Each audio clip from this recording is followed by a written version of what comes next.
जय श्री राधे। वसुदेवसुतं देव कंसचाणूरमर्दनं देवकी परमानंदं कृष्णं वंदे जगद्गुरुम्। आप लोग श्रीमद् भगवद गीता अध्याय 1 सुन रहे हैं। कृपया चैनल को सब्सक्राइब जरूर करें।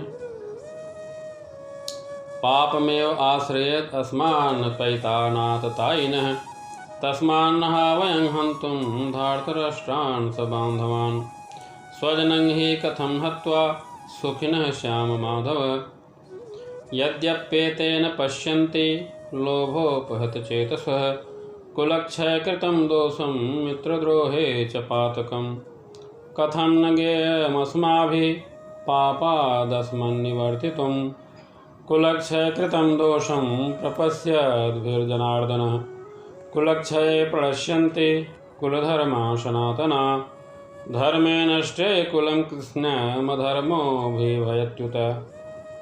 अर्थात यदि हम ऐसे आतताइयों का वध करते हैं तो हम पर पाप चढ़ेगा। अतः यह उचित नहीं होगा कि हम धृतराष्ट्र के पुत्रों तथा उनके मित्रों का वध करें।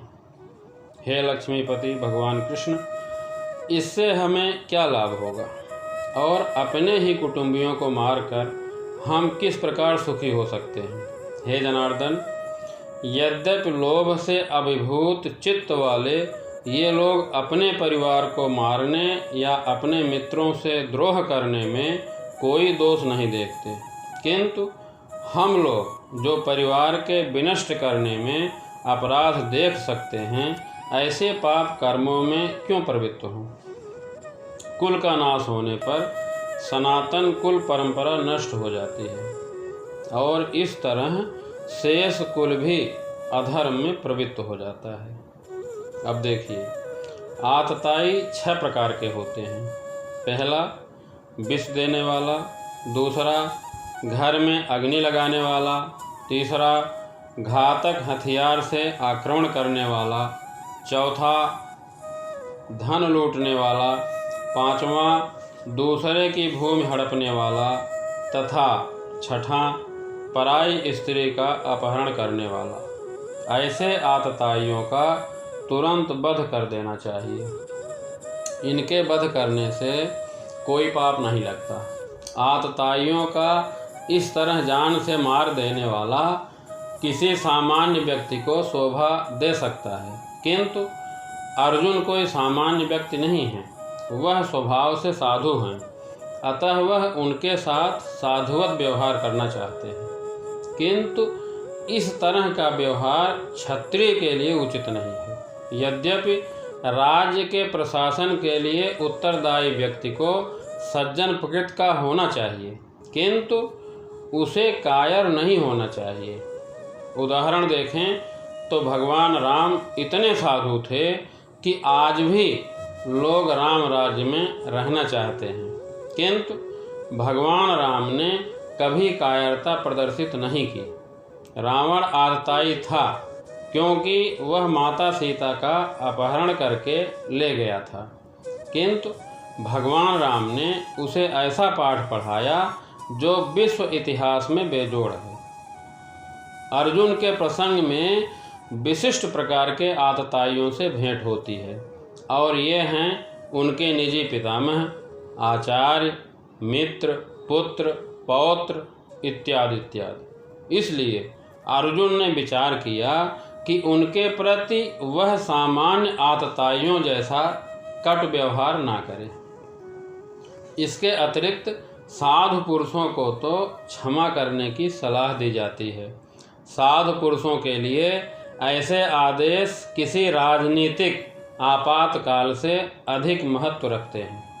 इसलिए अर्जुन ने विचार किया कि राजनीतिक कारणों से अपने लोगों का वध करने की अपेक्षा धर्म तथा सदाचार की दृष्टि से उन्हें क्षमा कर देना चाहिए। अतः क्षणिक शारीरिक सुख के लिए इस तरह वध करना उचित नहीं होगा।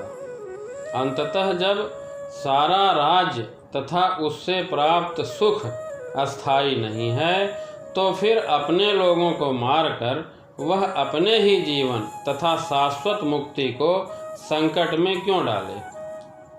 अर्जुन लक्ष्मीपति कृष्ण को यह बताना चाह रहे थे कि उसे ऐसा कार्य करने के लिए प्रेरित न करें जिससे अनिष्ट हो, किंतु भगवान कृष्ण कभी भी किसी का अनिष्ट नहीं चाहते, भक्तों का तो कभी भी नहीं चाहते।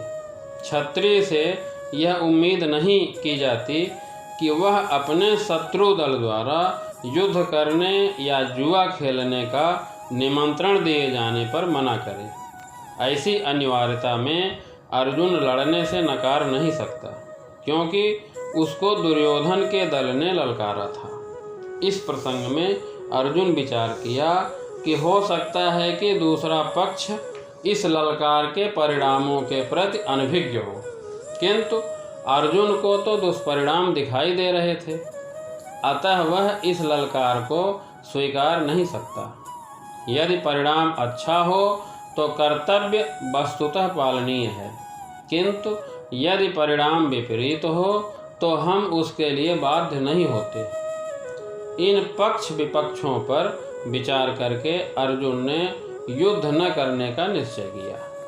वर्णाश्रम व्यवस्था में धार्मिक परंपराओं के अनेक नियम हैं, जिनकी सहायता से परिवार के सदस्य ठीक से उन्नति करके आध्यात्मिक मूल्यों की उपलब्धि कर सकते हैं।